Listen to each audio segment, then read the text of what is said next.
So I told this teacher, I said, my job as a teacher is not to go ahead of them and make their life easier, make the road easier. Like, they're gonna go through life and the road's gonna be difficult. I don't care who you are, it's gonna be tough.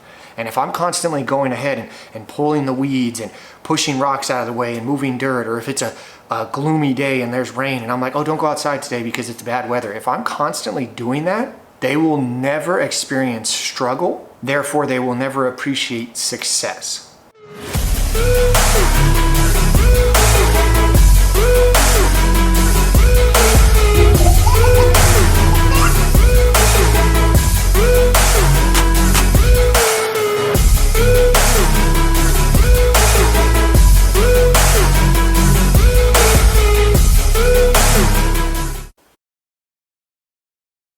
So today is September 2nd, which means I am 2 weeks out from my DEKA mile, my first DEKA mile, and officially 21 weeks out from my first Trifecta weekend, which I will be doing on January 27th.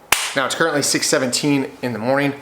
So the goal for today's video is I'm gonna take you guys through what my Saturday workout routine looks like as I train for basically both of those. My main focus right now is obviously gonna be the DEKA mile, because I wanna see how I do in that, and that's 2 weeks out. And then I'm also in the middle of my first 12-week training program before I start my 12-week training program leading up to January 27th. So what I did is I did a bunch of backwards thinking. So 12 weeks from January 27th, I will start the official training block for my Spartan Trifecta weekend. However, I'm doing another test run 12-week training program up until that program so I can see where I need to make adjustments, and then obviously get my cardio, my endurance, and everything up to par. So I woke up this morning and I weighed in at 194.9. My goal is in 2 weeks to be down to 190 for the DEKA mile. I did have breakfast. I had my bagel, banana, some honey, some syrup, ate that, waited about 20 minutes, came out here, did my morning routine, which consists of a daily devotional, the Bible in a Year reading program, and then 20 minutes of personal development, all while walking about 40 minutes.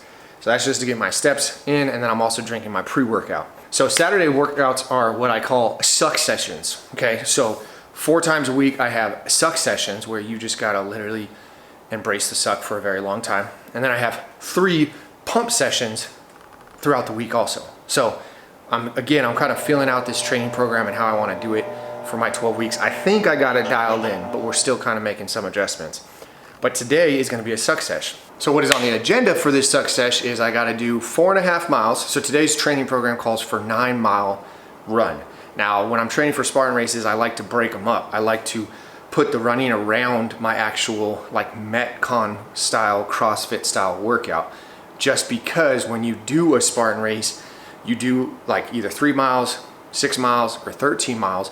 But in that time, you're stopping and doing obstacles. Well, I don't have an obstacle course in Agoge, but I do have weights and stuff like that. So what I do is, if my training program calls for 5 miles, what I'll do is I'll start with 2.5 miles, come in, do a Metcon CrossFit style workout, and then go out and run 2.5 miles. The reason why I do that is because I want to see how much suckiness I can endure. So again, I'll start with 4.5 miles. When I'm done with that 4.5 miles, my legs are gonna be kind of getting fatigued. I'm gonna be a little bit tired, and then I have to jump into a very difficult workout. So today's workout is gonna be a DEKA mile with some adjustments because I don't have all the machines. As soon as I finish that DEKA mile, which probably will take me about 30 minutes, I'm jumping straight back into another 4.5 mile run. So that second 4.5 mile run, I won't be fresh, I'll be tired, I won't want to do it, and that's literally how Spartan races go. Usually the first half of the race, you're okay, but then towards the end of it, that's where they put all the obstacles, and you obviously still have to run half the race. So that's my thought process when it goes into training. Now, obviously, since I'm training for the DEKA mile and my Spartan Trifecta, I figure in between the workout, I'm gonna put in a DEKA mile, because if I could run 4.5 miles prior to doing a DEKA event, then I should be set up pretty good for the actual DEKA event that I'm doing. So last night it rained, or actually yesterday it rained. So I don't know if I'm gonna actually be running outside. We'll see. I might open up the garage. I might do the second part of the run outside.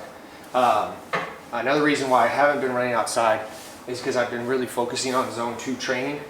And what I like about the treadmill is I got a heart rate monitor that the past couple days I've been wearing when I'm on the treadmill.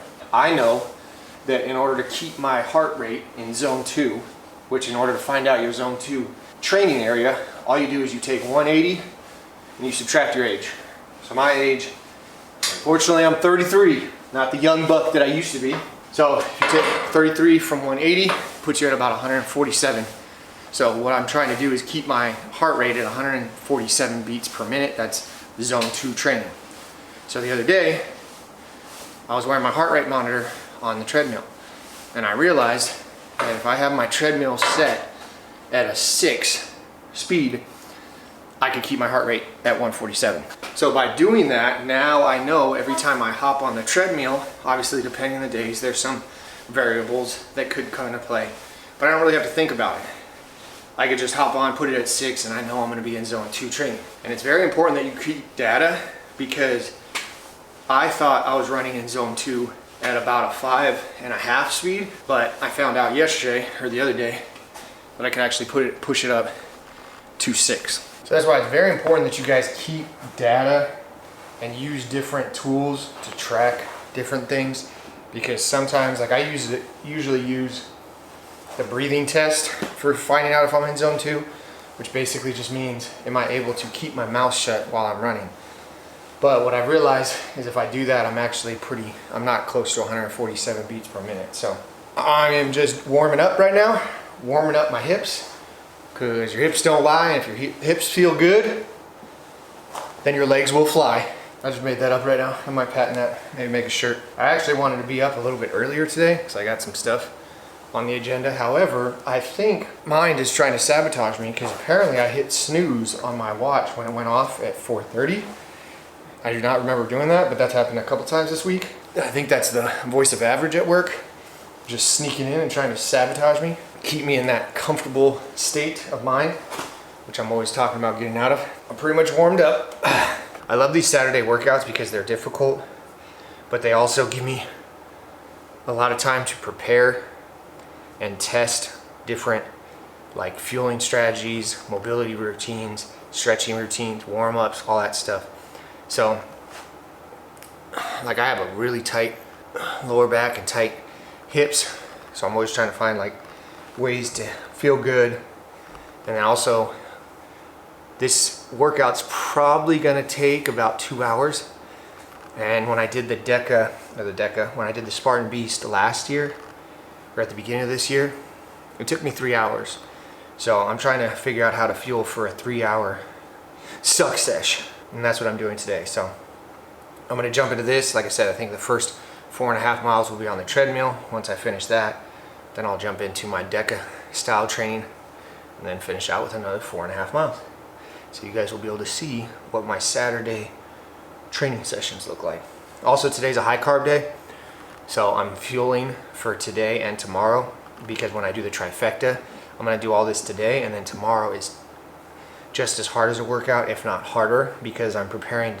I haven't decided if I'm gonna do the beast and the sprint on the same day, which would be Saturday, or I'm gonna do the beast on Saturday and the sprint and super on Sunday. The only reason I'm thinking about doing the sprint on Saturday is because I'm wondering if I do the sprint or the super or the beast early morning Saturday, and then I go home and then come back the next morning, I'm afraid the soreness and lactic acid will build up, so it's gonna be tougher to do 2 races on Sunday as opposed to do the beast on Saturday, take like an hour, 2 hours, and then go back and knock out the sprint. And then that way, if I do wake up Sunday and I'm just destroyed, I only have 1 race to run. So if any of you guys watching have ever done the Spartan Trifecta in 1 weekend, let me know what you guys did. Does it make sense to do the beast and sprint in the same day, or the super and the sprint in the same day? I don't know. We'll figure it out. So the weather is not the best outside right now. There's a little wind. Oh, and I'm not crying, I just put on my contacts. However, I've been running on the treadmill all week, and I don't know if I really want to run on the treadmill, so I think what I'm gonna do is I'm actually gonna start outside, try to get my 4.5 miles. If it gets a little too windy or whatever, then I'll come in and finish, but I think it's a good opportunity for me to practice running in a sucky situation. So I'm gonna go knock out 4.5 miles, and then when I come in, it's DEKA mile time. So let's get this thing started. I'll bring this along so you guys could see what it's like out there. Time to clock in, embrace the suck, don't be average. So I instantly regret doing this because I just realized it's a lot windier than I thought. Look at those clouds. I don't know if you can see that. Those clouds are moving. Yeah, you can't see, but anyways, either way, I'm out here. It's time to get it started.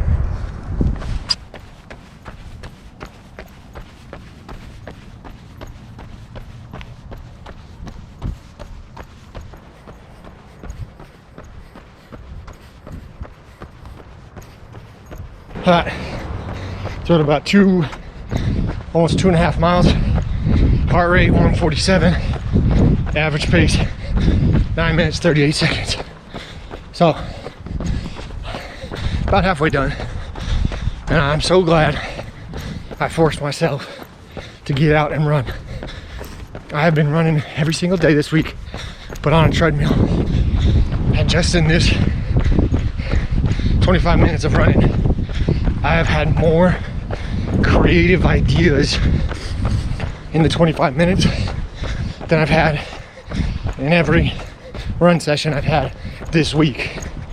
And that just shows how valuable getting out, I don't know if it's nature, I don't know if it's just running outdoors, but you get so much more creative ideas when you actually get out and run. And one of the things I like to do is run outside in a sucky element while listening to something inspirational, whether that's a podcast or a Spotify, something, because there's something about that just gets the creative juices going.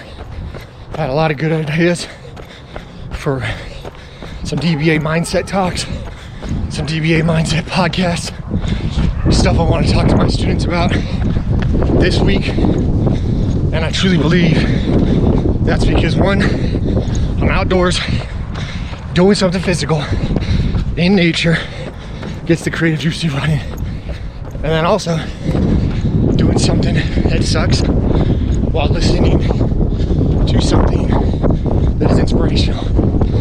I think that is a huge benefit to get the creative juices flowing. So, about halfway done. Just gotta push through. You can kind of hear the wind, but I'm loving all the ideas I'm thinking of. Just gotta keep pushing. Alright, 4.5 miles done, and I am sweating. So let's do a recap, see what my time was. So 4.5 miles, burnt 578 calories. My average pace was 9:43, and then my average heart rate was 144. Now the heart rate was just taken with my Apple Watch. I didn't actually have my heart rate monitor on. I forgot to put it on. So that took me about 45 minutes. Now it's 7:30. So I'm gonna refuel. I got some carbs, some electrolytes, because I plan on halfway through my race, the Spartan Beast, I'll probably be carrying electrolytes and some carb powder. If you guys are interested in any of the products I use, the links will be in the description below. If you guys buy anything, I greatly appreciate it, because obviously it supports me. First run wasn't that bad. It started getting windy towards the end. If anything, the only thing I'm worried about right now is I'm already hungry. And this next workout, by the time I set up, by the time I finish, it's probably gonna be about another 40 minutes. And then once I'm done with that, I got my other 4.5 miles. So probably another 45 minutes, because that one took me, it took me 43 minutes. So probably about an hour and a half before I even get a refuel.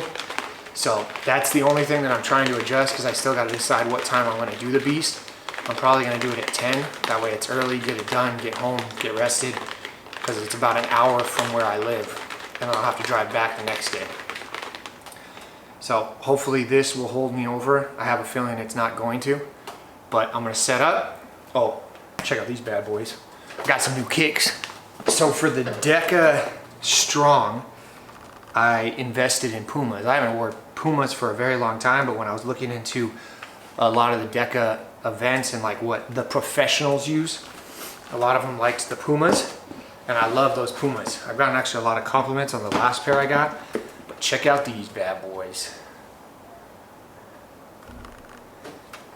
I don't know what they're called, but they look super legit. And I haven't ran it like distance wise in them. Like I'm not gonna run 4.5 miles in them. I'll still probably stick with Hoka's for those. I don't know, I'm gonna test these out. This is the first time I'm using them. If I don't like them, well then I just got a really dope pair of shoes. And I'll stick to my other Pumas for my next DEKA. But I really liked the way the Pumas I wore for my first DEKA Strong. I liked how they fit, I liked the support. It's like a hybrid shoe because it's meant for like running and lifting.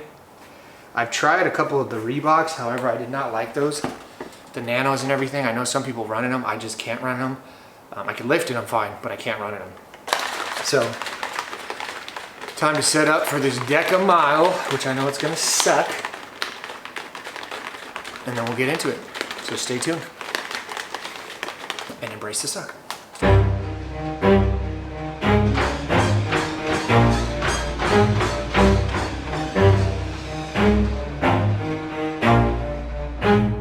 Never stop, I'll get it if I want it. Gotta make to myself a promise. I won't quit, keep going till I got it. I won't give up till I'm on top. Yo, no, I ain't the type to give up. If I do something, man, I do it till I get what I want. I turn a business out of nothing into something I love. I got a poker face, but honestly, I'm not one to bluff. I flip a switch, never miss, man, I always stay up. Don't let them see you, bitch, always have a plan to stay tough. This life ahead of you ain't easy, it was built to be rough. But that's what makes a personality, is tragedy, bruh.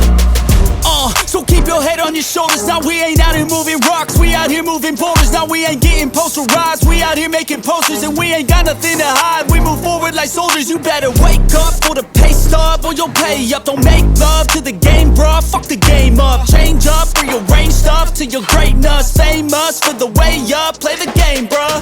Never stop, I'll get it if I want it. Gotta make to myself a promise. I won't quit, keep going till I got it. I won't give up till I'm on top, yeah.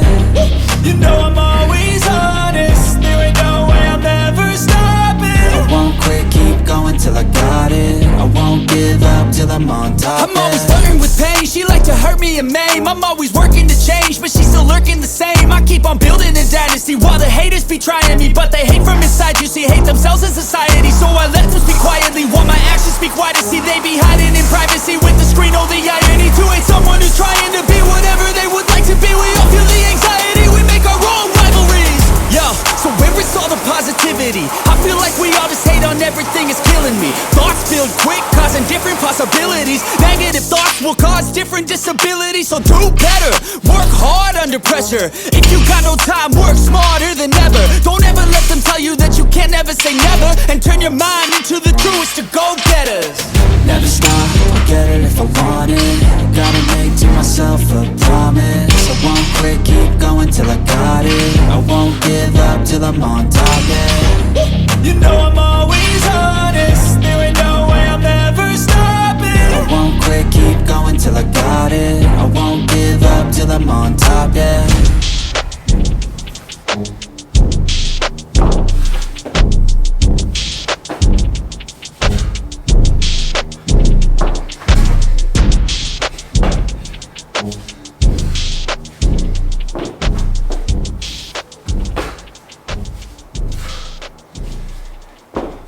Hi, so DEKA mile is done, and let's see the stats for that workout. So that workout took me 37 minutes. Now I'm hoping that, wow, look at that hair. Obviously come event or race day, it should be a lot faster because I won't be adjusting the camera and trying to get all the angles and everything in between each set. But it took me 37 minutes and 57 seconds. I burnt 575 calories. And according to this, my average heart rate was 141. So obviously my heart rate should be a little bit higher if I'm actually pushing myself. But like I said, since I was switching out cameras and all that stuff, it took a little bit longer and gave me a little bit longer of a rest. As for my shoes, I am absolutely loving my shoes. Perfect for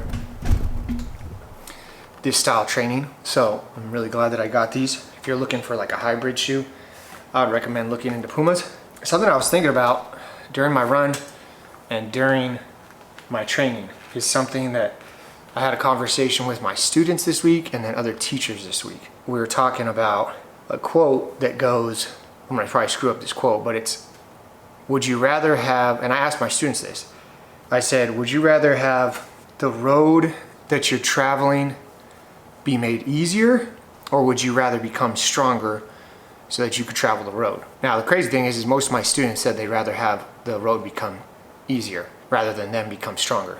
Now, when I asked them, which one do you think is more beneficial, you becoming stronger or the road becoming easier?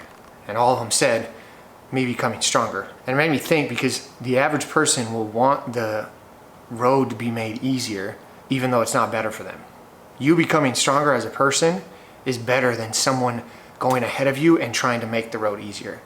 And we got into conversation about this because I've had students who have had certain teachers or dealt with certain adults, and they've told me like, oh, I'm gonna get switched out of that class because I don't like that teacher. And then I've had other teachers tell me, you need to switch that student out of that class because that teacher is too hard and they won't pass their class. And I don't agree with that. If the student says, hey, Dettorre, can you switch me out of this certain class because it's too difficult for me? And I do that.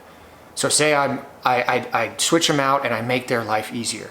They're gonna like me, but is that really gonna help them? No. Is that really gonna make their life easier? Yeah, it will make their life easier until later on in life when I am no longer there to make their life easier. See, what that's creating is a student that is dependent upon me to pass their classes. I've heard multiple students say like, oh, I like that class because that teacher passes me, or that teacher gives me a good grade. If you're in a class that the only reason you're passing is because that teacher is giving you a good grade, that sucks, because that means next year when you don't have that teacher, you will fail because you are relying on someone to make your life easier. So I told this teacher, I said, my job as a teacher is not to go ahead of them and make their life easier, make the road easier. Like, they're gonna go through life and the road's gonna be difficult. I don't care who you are, it's gonna be tough. And if I'm constantly going ahead and pulling the weeds and pushing rocks out of the way and moving dirt, or if it's a gloomy day and there's rain and I'm like, oh, don't go outside today because it's bad weather. If I'm constantly doing that, they will never experience struggle. Therefore, they will never appreciate success. So I'm literally robbing them from that. If I eliminate all the struggles from their life in order to make their life easier, I am robbing them of what they will feel and that joy and that happiness when they overcome that struggle. And I personally think people do it from a selfish standpoint. Because yeah, if I want to make all my students love me and think I'm the best teacher ever, I could switch all them out. I could talk to their teachers for them. I can make their whole life a lot easier. And I think it's a selfish thing because I'm going to get a lot of praise from my students. But at the end of the day, is that the best thing for my students? No, not at all. So I told this teacher, I said, my job is, for the 58 minutes that I have them in my class, is to get their mindset right and ready, and instead make them tougher so that when they face that struggle later on in life on that road, they don't need me. They don't need, hey, Dettorre, can you come save me? They need, screw you, Dettorre, I don't need you, but you showed me how to overcome struggle, therefore I can enjoy success. So I don't agree with when people are saying, and I think a lot of people in the world right now are trying to eliminate struggles and stressors in life. And I think that's leading to more anxiety, more depression, and more just unhappiness. I see it in my students all the time that they are genuinely unhappy, but it's because there's people going before them trying to make their life extremely easy and eliminate all stressors in their life. Therefore, they can't even enjoy happiness because they don't know what struggle is. Think about it. If all your struggles were gone, how would you truly enjoy happiness? You can't enjoy happiness unless you have gone through a struggle. It's like, for instance, when COVID first hit and we were all on lockdown, everybody was like, oh, it's gonna be amazing sitting at home and doing all this stuff. Yeah, that was great for about a week. But then once you eliminated all those struggles and you were just doing everything you wanted to do, it wasn't that more enjoyable. I enjoy a cheat meal when I go 7 days eating clean. I enjoy a rest day when I go 7 days of doing work. I enjoy taking a break after I've studied for 6 hours. But if I don't study for 6 hours, I'm not going to enjoy that break. And if you're constantly going through life trying to make it so that everybody has breaks, you are robbing someone from their success and from their happiness. Got off on a little rant, but that's what happens when you go running and you have all these endorphins raging. So anyways, it's 8:30 now. I'm running behind my workout, but I just thought I'd share that with you guys. So I'm going to go knock out these 4.5 mile run, and then I will catch up with you guys when I'm done. Alright, so we are back inside, and as you could tell, I look a lot different than when I was in my garage. And the reason being is because I ended up only doing 3 miles. So I didn't even actually end up doing 4.5 miles. I only got to 3 miles because I ended up getting super hungry. I needed to go in and fuel up and eat. So I went in, had some bomb French toast, which fit my macros, like blueberries on top of French toast. So I did that, and then I realized that I did not film a outro, a conclusion to this video. So that is why I'm hopping on right now. But again, this was a full day of hybrid training. Don't mind the cow behind me. You're not supposed to be standing on that. So I did the 3 miles, came in, ate, refueled. But that is what a full day, like I said, training for DEKA mile / Spartan Trifecta, all in one day. Saturdays and Sundays are my high volume days of obviously the most running, my toughest workouts. So again, Saturday and Sunday are suck sessions, not pump sessions, and my carbs are higher on Saturday and Sunday. So refueling today, and then I'm gonna wake up tomorrow and hit it again. So hope you guys enjoyed this video. Make sure you guys comment, subscribe, like this video if you enjoyed it. And you guys already know the motto: stay happy, stay healthy, and above all, don't be average. I'll catch you guys in the next one.